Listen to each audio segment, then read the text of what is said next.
어제 중앙일보 기사에 이런 기사가 있었습니다.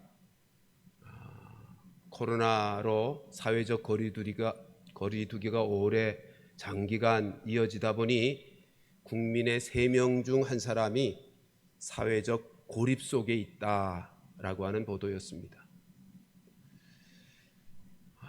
그래서 위험한 일, 어려운 일 만날 때 도움을 받을 수 없는 상황에 놓인 사람들이 지금 3분의 1의 국민이다라는 보도였습니다. 여러분, 우리 교회는 그런 면에 있어서는 잘 갖추어져 있는 소그룹 시스템이 있습니다. 아까 광고에도 말씀을 드렸지만 코로나 상황 때문에 정서적으로도 그렇고 실제 몸으로도 그렇고 거리두기에 고립되어 있는 많은 분들이 있습니다. 여러분들 순모임을 통해서 적극적으로 나도 도움을 받아야 되겠지만 도움이 필요한 많은 분들이 있음을 기억하고 함께 순모임 힘써 모여주시기를 부탁드립니다. 오늘 본문은 이런 말씀이죠. 예수님께서 말씀을 전하고 있는 중에 어떤 한 사람이 예수님께 자기의 인생의 문제 하나를 도움받기 위해서 요청하는 말씀으로 시작이 됩니다. 13절 말씀 같이 보십시다. 시작. 무리 중에 한 사람이 이르되 선생님, 내 형을 명하여 유산을 나와 나누게 하소서 하니, 여기 선생님이라는 단어는 우리가 잘 아는 것처럼 히브리어로 랍비라고 하는 단어입니다. 그러니까 랍비는 그 당시에 일상적으로 사람들의 어려운 문제를 상담해 주기도 했고 또 삶의 문제를 조정해 주기도 했었습니다. 따라서 당시 랍비로 유명하게 알려져 있는 예수님이신지라 이 사람이 예수님께 와서 자기의 인생 문제, 유산 상속 문제와 관련해 도움을 얻기 위해 찾아온 것입니다. 당시 문화로는 유산이 맏이에게는 다른 형제보다 2배로 주어졌습니다. 그러니까 지금 이 상황이 어떤 상황인지 설명을 안 하니까 잘 모르겠지만 이 형이 그냥 다 가져서 동생에게 하나도 안 준 상황인지, 아니면 아버지가 돌아가시면서 집 한 채 남겨주셨는데 이제 늙은 어머님을 모시고 살아야 되겠기에 동생에게 줄 것이 없어서 그랬는지, 그 배경은 잘 모르겠지만 아무튼 이 동생 마음속에는 형으로부터 자기가 더 받아야 할 유산에 대해서 받지 못한 것에 불만이 가득해서 예수님께 찾아와 도움을 구하고 있는 것입니다. 예수님께서 뭐라 그러시죠? 14절 같이 읽어보십시다. 시작. 이르시되 이 사람아, 누가 나를 너희의 재판장이나 물건 나누는 자로 세웠느냐 하시고, 내가 유산 상속 그 나누는 문제 그거 도와주려고 내가 온 줄 아느냐? 내가 너에게 재판장으로 온 줄 아느냐? 그리고 거절하셨습니다. 예수님이 왜 거절을 하셨을까요? 예수님은 그렇게 찾아온 그 사람의 마음을 읽으신 것입니다. 그 사람이 어떤 동기로 어떤 마음으로 찾아와서 도움을 구하고 있는지를 들여다보신 거예요. 그래서 15절에 이렇게 말씀합니다. 같이 읽어보십시다. 시작. 그들에게 이르시되 삼가 모든 탐심을 물리치라. 사람의 생명이 그 소유에 넉넉한 데 있지 아니하니라 하시고, 무슨 말씀이에요? 그 사람 마음속에, 도움을 구하러 온 그 사람의 마음속에 뭐가 있었다는 거예요? 탐심이 있었다는 거예요. 배경은 어떤 건지를 우리가 말씀 기록되어 있지 않아서 모르지만 그 마음속에 탐심이 있었던지라 예수님께서 도움을 주실 수가 없다고 거절하는 거예요. 근데 이렇게 말씀합니다. 그들에게, 그 사람에게만이 아니라 그들에게라고 말씀합니다. 그러니까 지금 예수님은 이 기회를 통해서 탐심에 사로잡혀 살아가고 있는 인생들에게 어떻게 사는 것이 바르게 사는 것인지, 참된 가치 속에 가는 것인지를 지금 말씀하는 기회로 삼고 계시는 것입니다. 여러분, 탐심이 무엇입니까? 탐심이란 내가 나의 삶에 필요한 것에 주목하는 마음이 아니라 더 가지고 싶은 것에 마음을 쏟는 것입니다.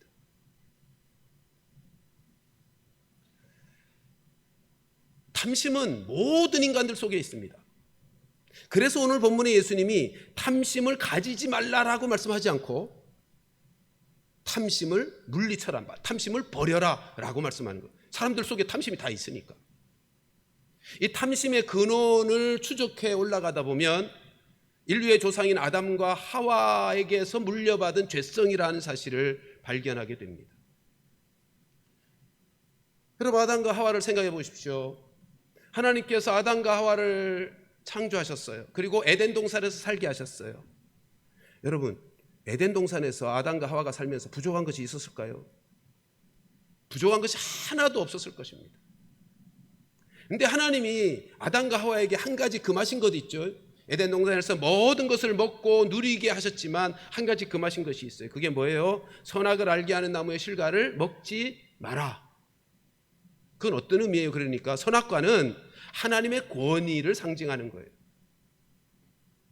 근데 보세요. 창세기 3장 1절부터 3절 말씀을 보면 우리 같이 한번 읽어보실까요? 이어서 시작. 뱀이 여자에게 물어 이르되 하나님이 참으로 너희에게 동산 모든 나무의 열매를 먹지 말라 하시더냐. 여자가 뱀에게 말하되 동산 나무의 열매를 우리가 먹을 수 있으나 동산 중앙에 있는 나무의 열매는 하나님의 말씀에 너희는 먹지도 말고 만지지도 말라 너희가 죽을까 하노라 하셨느니라. 여러분, 하나님은 아담과 하와에게 선악을 알게 하는 나무의 실과를 먹지 말라 명령하시면서 먹으면 어떻게 된다 그랬어요? 우리 2장 17절 16절과 17절 같이 읽어보십시다. 시작. 여호와 하나님이 그 사람에게 명하여 이르시되 동산 각종 나무의 열매는 내가 임의로 먹되 선악을 알게 하는 나무의 열매는 먹지 말라. 내가 먹는 날에는 반드시 죽으리라고 말씀하셨어요. 근데 지금 사탄이 와서 아담과 하와를 유혹합니다.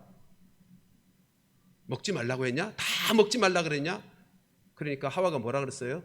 아니야, 다 먹으라 그랬는데 선악을 알게 하는 나무 실과만은 먹지 말라 그랬어. 근데 먹으면 죽을까 하노라. 그러니까 하나님의 말씀이 분명치 않은 거예요. 그러니까 사탄이 지금 하와를 유혹하고 있습니다. 근데 하와의 마음속에 하나님이 주신 말씀이 분명치 않아요.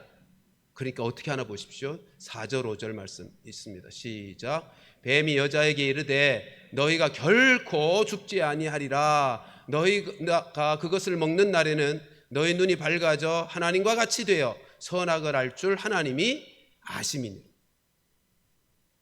죽을까 하노라. 말씀에 분명치 않으니까 사탄이 그를 뒤집기 해버립니다.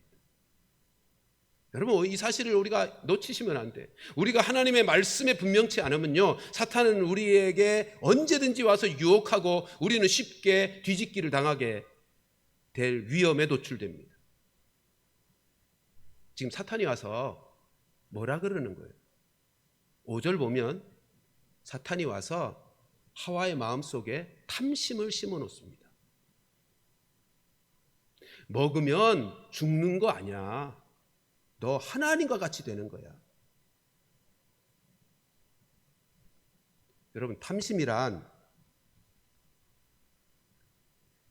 남들보다 더 많이 가지고 돈이나 물건이나 더 많이 가지려고 하는 것이거나 남의 것을 탐하는 마음 정도가 아니고요.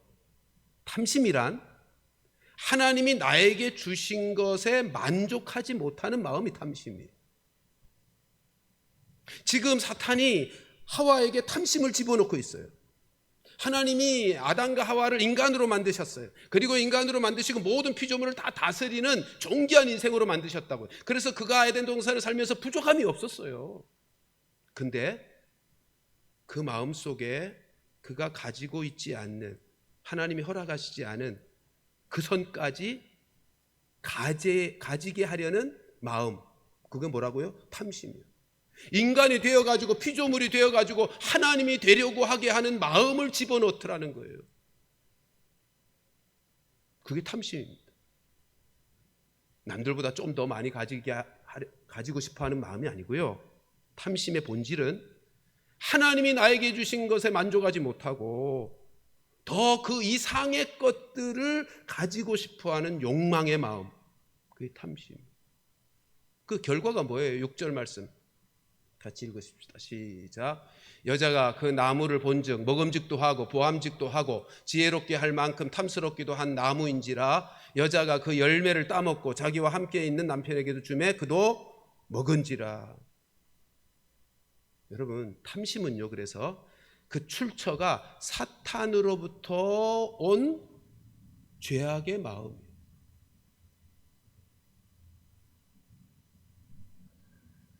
에덴 동산에서 하나도 부족한 것이 없어 살았어요. 근데 사탄이 와서 한 일이 뭐라고요? 아담과 하와에게 없는 그 무엇을 주목하게 만드는 거예요. 이 단계를 보세요. 첫째, 나에게 없는 것에 주목하게 만드는 거예요. 그리고는 두 번째, 그것을 가져야만 만족할 수 있다고 생각하게 만들어요. 그래서 아담과 하와가 하나님의 말씀을 어기고 선악과를 따먹게 된 거예요. 그 결과가 뭐예요? 실제로 사탄이 말한 대로 만족하게 됐나요? 거짓말이잖아요. 오히려 반대잖아요. 결과가 다 잃어버렸잖아요.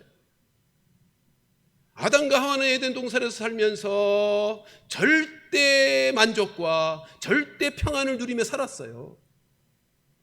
근데 그 거짓말에 속아 넘어가서 탐심을 품고 행동하자 그 결과는 결핍이었어요. 다 잃어버렸어요. 그리고 고통이었어요.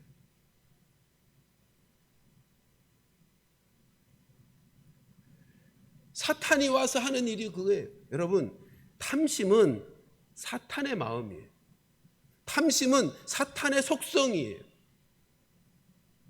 탐심을 통해서 사탄은 오늘날 우리 인간들의 마음을 쉽게 조절하고 인간들의 마음을 쉽게 가지고 장난질하는 도구고 통로가 되고 있어요. 사람들의 마음을 쉽게 조절하고 장난질하는 도구가 통로가 탐심이라는 거예요. 그리고 이 탐심은 사탄 나라, 사탄이 세우는 나라의 기반이 됩니다. 여러분, 하나님 나라의 기반은 뭐예요? 하나님의 말씀. 사탄 나라의 기반은요? 탐심이에요.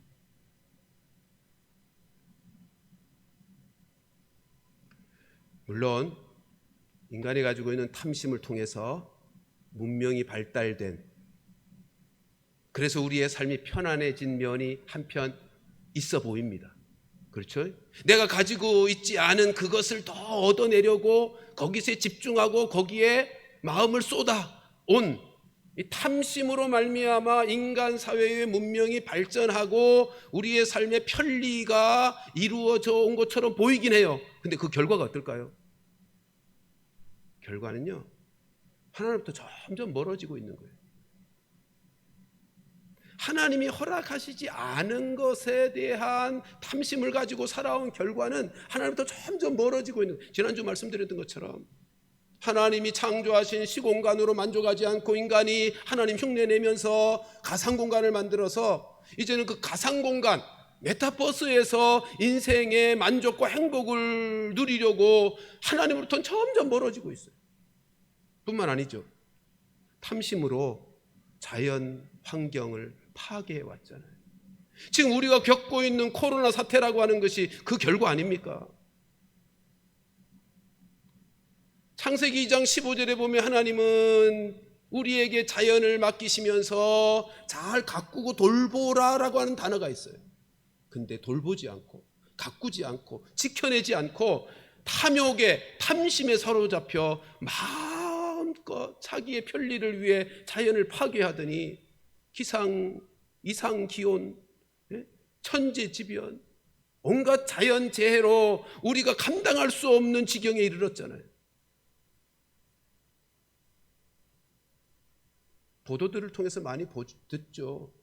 지금부터 1.5도만 올라가면 이 지구가 어떻게 될지 모른다는 거예요. 지구 온도가 1.5도만 올라갑니다. 근데 지금 환경단체 전 국가가 이 일에 힘을 써서 어떻게 폐해를 줄여보자고 만든 시스템을 다 가동시켜도 2040년이면 보장이 안 된대요.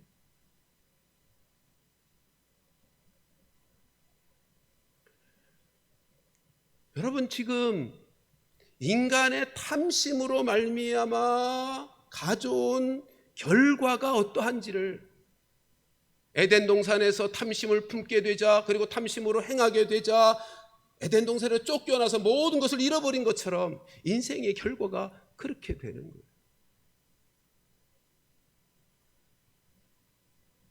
여러분, 탐심은, 그 탐심의 본질은 이거예요. 하나님과 상관없이 내가 스스로 삶의 주도권을 가지고 계획하고 삶을 실행해 살아가겠다라고 하는 욕망이 탐심입니다.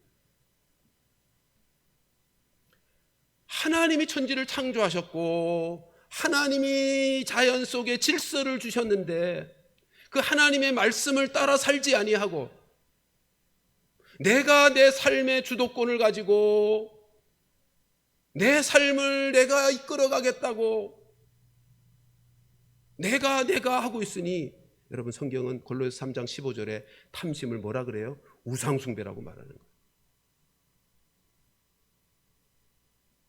그러니까 탐심을 새롭게 이렇게 정의를 내릴 수 있어요. 탐심은요, 하나님과 상관없이 인간 스스로 필요를 정하고 인간 스스로 가치를 정하고 인간 스스로 목적을 정하는 마음, 그 욕망, 그게 탐심이에요. 그리고 그 결과는 어떻게 된다? 그 결과는 뻔한 거죠. 창조주 하나님을 떠난 그 결과는 결핍이요, 상실이요, 고통이요, 죽음인 것이죠. 지금 우리 지구촌의 모든 인생들이 그 탐심으로 말미암는 결과 때문에 감당을 하지 못하고 있잖아요. 그래서 오늘 본문에서 예수님은 그 기회를 통해서 그들 모두에게, 그리고 이 말씀을 읽고 있는 우리들에게도 말씀하고 있는 것입니다. 탐심을 물리치라. 사람이 그 생명이 소유에 넉넉한 데 있지 않느니라. 소유에 넉넉한 데 생명이 있는 줄 알고 탐심을 부리며 그렇게 살지 말라는 것이요. 그러면서 16절 이하에는 탐심이 도대체 뭔지도 모르고 탐심 속에 사로잡혀 살아가고 있는 인생이 어떤 모습인지를 우리에게 보여주면서, 비유를 통해서 보여주면서 어떻게 바르게 가치 있는 인생을 살 수 있는가 하는 것을 우리에게 보여주시는 말씀입니다. 우리 17절부터 16절부터 읽을까요? 20절까지 저하게 다시 한번 교독해 보십시다. 또 비유로 그들에게 말하여 이르시되 한 부자가 그 밭에 소출이 풍성하매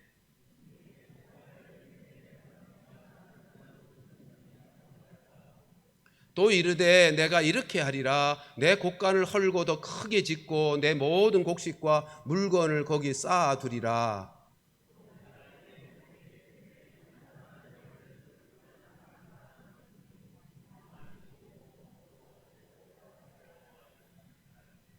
하나님은 이르시되 어리석은 자여, 오늘 밤에 내 영혼을 도로 찾으리니 그러면 내 준비한 것이 누구의 것이 되겠느냐 하셨으니. 여러분, 내용이 어떤 것인지는 쉽게 이해가 되시죠? 한 부자가 소출이 풍성하니까 이게 이 많은 거 어떡하지? 그리고 창고를 더 크게 지어 거기에 쌓아둡니다.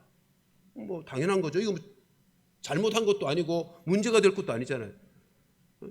이건 칭찬할 만한 일이죠. 부지런하게 일했으니까 소출이 많은 거고, 소출이 많아졌으니 지혜롭게도 상식적이게도 창고를 더 지어서 쌓아두는 거, 뭐 합당한 일 아닙니까? 그리고는 여러 해 쌓아둘 것이 있었으니, 먹고 마실 것이 있으니까 이제는 쉬고 먹고 마시고 즐기자라고 했다는 거예요. 근데 하나님이 뭐라 그러신다고요?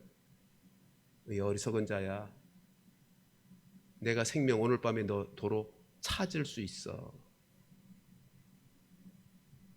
네?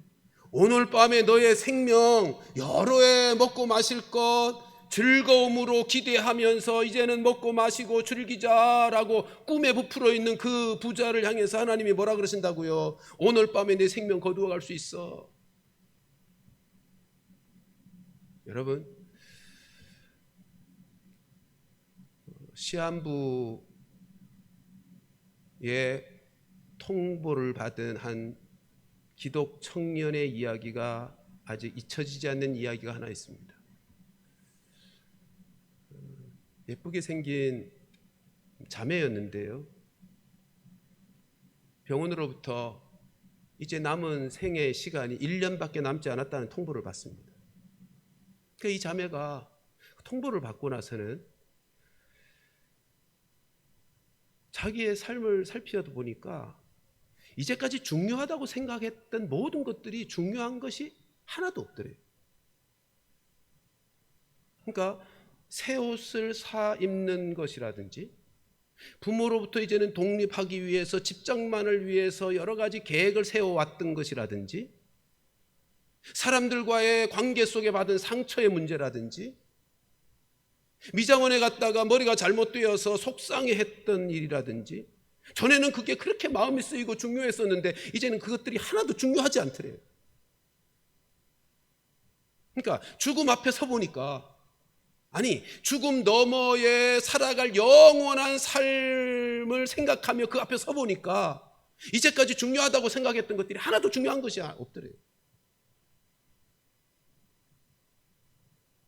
여러분, 우리도 막연하게나마 내일도 4시간, 모레도 4시간, 10년 후도 4시간, 20년 후도 4시간이라고 생각하며 살고 있으니까 그렇지, 만일 우리에게도 내 남은 시간이 1년밖에 안 남았다, 6개월밖에 안 남았다라고 한다면 우리도 뭐가 중요한지 뭐가 중요하지 않은지를 볼 수 있을 것입니다.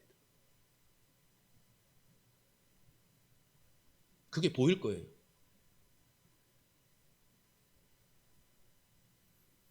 여러분, 지금 오늘 본문에서 예수님이 16절부터 21절의 말씀에 걸쳐서 소개하고 있는 이 부자를 뭐라고 불렀다고요? 어리석은 부자야, 어리석은 사람아. 그러니까 뭐가 중요한지를 모르는 거죠. 가치 있게 산다는 것이 뭔지를 모르는 거죠. 여러분, 그러면 지혜롭게 사는 게 뭡니까?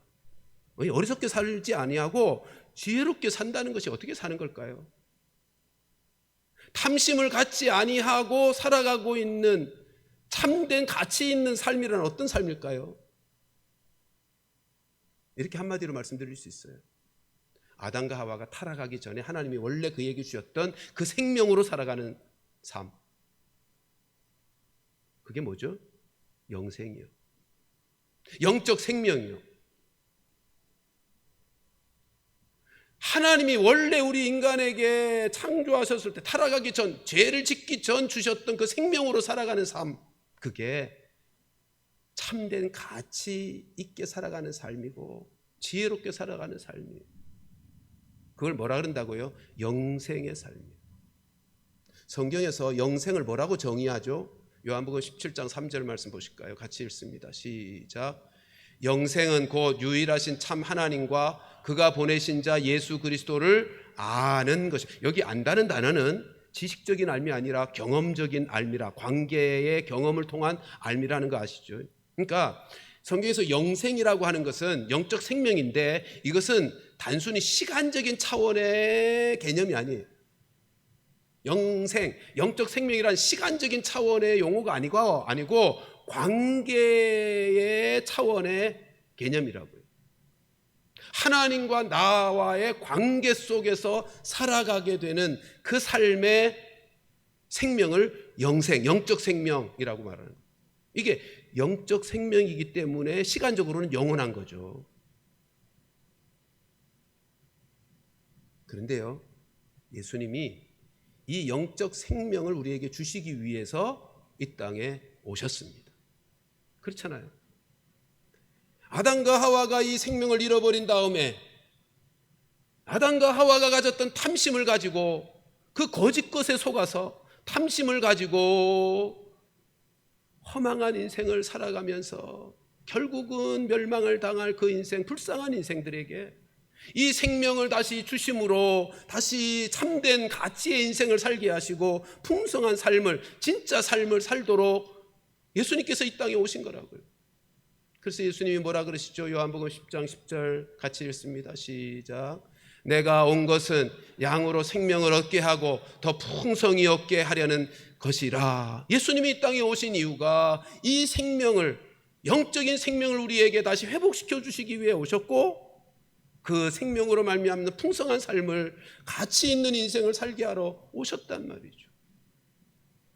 여러분, 우리가 이제 예수를 믿었으니 이 생명 가졌잖아요. 이 영적인 생명, 영생을 가졌다고요. 그럼 어떻게 살아야 돼요? 영생의 삶을 산다는 건 어떤 의미라고요? 하나님과 관계 속에서 사는 거예요. 하나님과 친밀한 사귐 속에서 사는 거예요. 우리 표처럼 하나님과 동행하며 살고 하나님 사랑 안에서 사는 거예요. 이게 너무너무 중요한 거죠. 이게 왜 이렇게 중요하죠?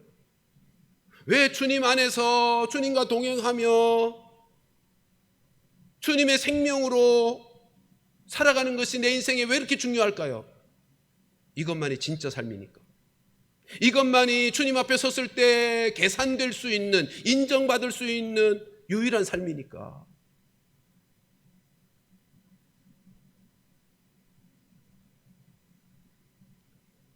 사랑하는 성도 여러분, 예수님께서 우리에게 이 생명 주러 오셨고 우리가 예수 믿는 순간 이 생명을 받은 자예요.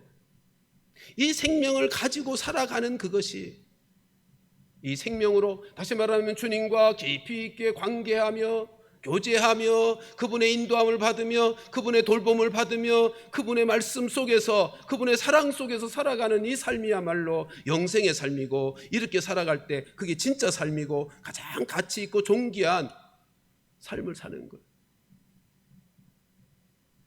따라서 오늘은 탐심이 없이 살아가는, 탐심을 물리치고 살아가는 삶이 어떤 것인지, 영생으로 살아가는 삶이 어떤 것인지, 인생을 가치 있게 살아가는 삶이란 어떤 것인지 예수님께서 친히 비유로 말씀하시니 부자 비유를 통해서 간단하게 정리를 좀 해보고, 이 부자, 어리석다 일컬어지는 이 부자의 삶을 반면교사로 삼아서 어떻게 사는 것이 탐심을 버리고 사는 것이며 어떻게 사는 것이 영생의 삶이며 가치 있는 인생을 사는 것인지 하는 것을 좀 정리해 보려고 합니다. 첫째, 나 중심의 삶이 아니라 하나님 중심의 삶을 살아야 하는 것입니다. 여러분, 우리가 읽었습니다만 17절부터 19절 석절의 말씀을 보면 거기에 나라고 하는, 내가, 내 곡간, 내 곡식과 물건, 내가, 내 영혼, 6번이나 나라고 하는 나 중심적인 용어가 쓰여지고 있어요.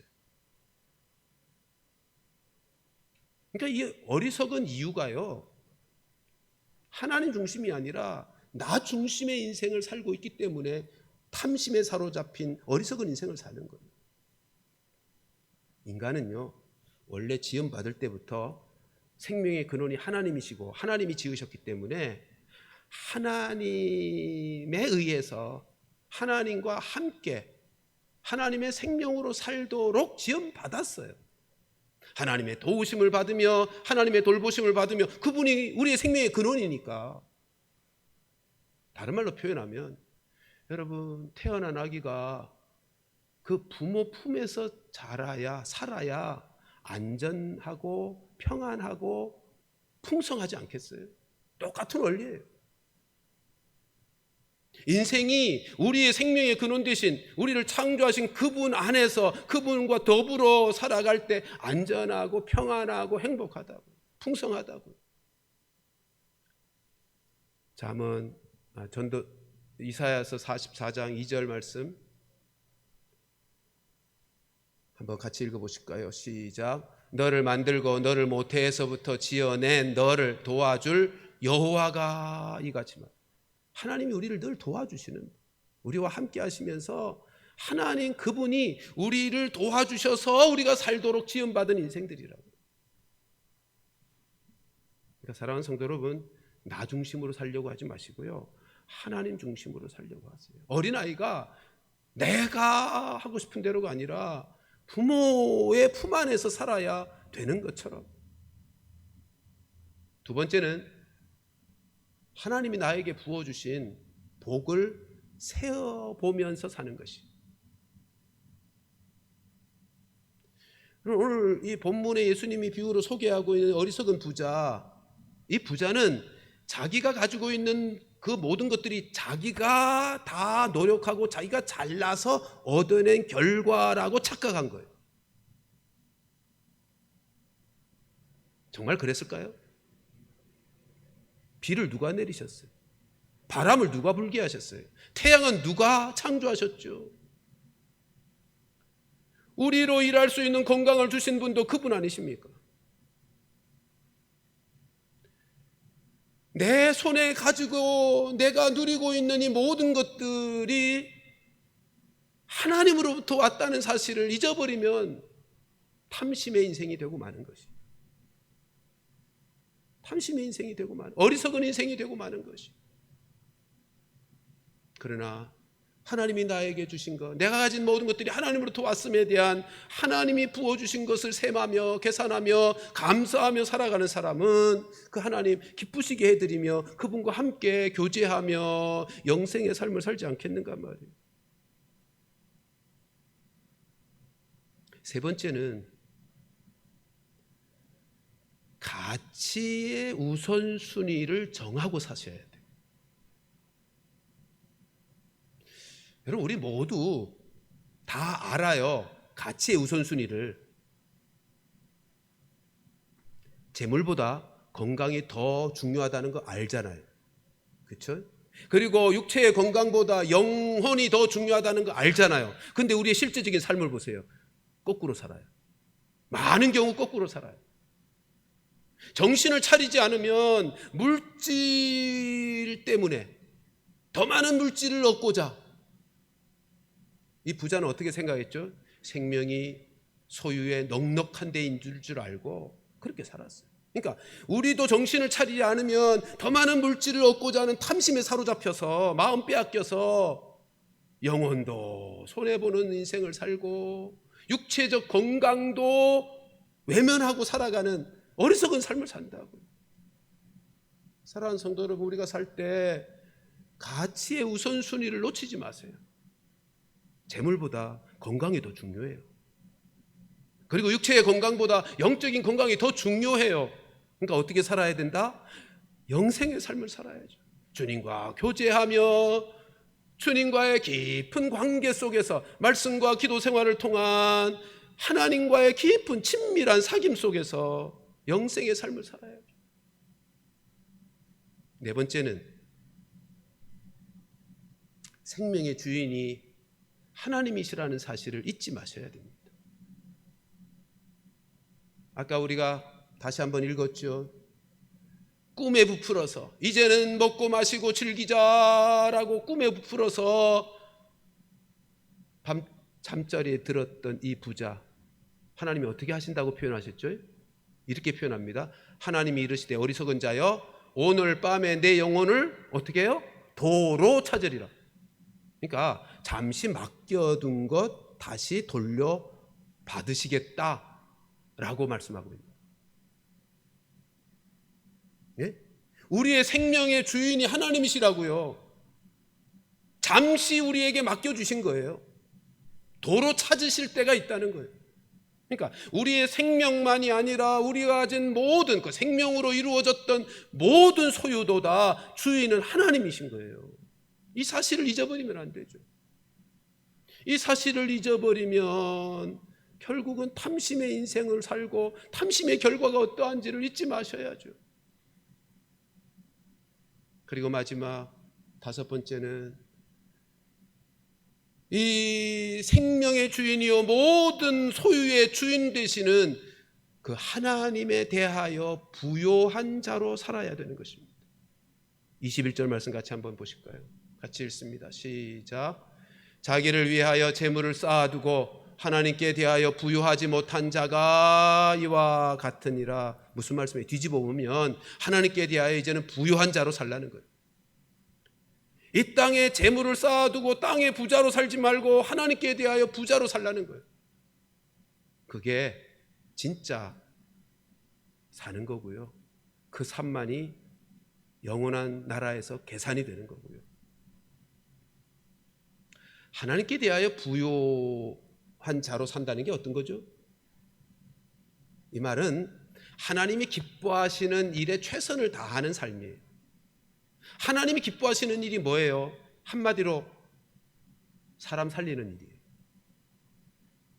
네? 하나님이 기뻐하시는 일은 사람 살리는 일이에요. 영적으로 죽어있는 사람들을 살리기 위해 복음을 전하는 일, 전도와 선교를 위해서 살아가는 거고, 또 하나 육적으로도 죽어가고 있는 가난한 자, 고통받고 소외된 인생들에게 구제, 사랑과 섬김과 돌봄의 그 일에 내 삶을 드리는 거예요. 그게 하나님에 대하여 부유한 자예요. 여러분 마태복음의 종말에 대한 말씀 보시면 마지막 날 심판대에서 뭐와 뭐로 구분하신다고요? 작은 자에게 한 것이 곧 나에게 한 것이다. 옥에 갇힌 자, 헐벗은 자, 굶주린 자, 고통당하는 자, 병든 자, 초들을 돌아보고 섬겼던 그것들이 곧 나에게 한 것이다. 그게 하늘의 보물을 쌓는 거예요. 마태복음에 아예 그렇게까지 표현했어요. 너희의 보물을 하늘에 쌓아두라. 예, 하나님이 우리에게 많은 물질을 주실 수 있어요. 근데 쌓고 쌓는 일에만 힘을 내고 노력을 기울인다면 그건 탐심에 사로잡혀 있는 인생이죠. 어리석은 인생이에요. 주셨다면 나누고 또 나누고 또 나누는 거예요. 그게 하늘에 쌓는 거예요. 하나님에 대하여 부유한 거예요. 그러니까 혹 우리가 세상적으로 보면 부자가 아닐지라도 우리 다 부자가 될 수 있어요. 하나님에 대하여 부유한 사람이 될 수 있어요. 어떻게 해요? 나에게 주신 것 가지고 나보다 가난한 자들을 돌아보고 섬기는 거죠.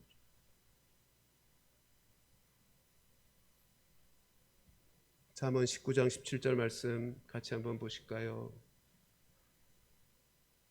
방송실 같이 읽습니다. 19장 17절이요. 19장 17절 말씀.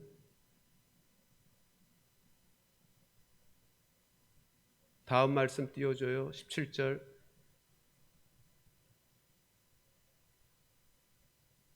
없어요?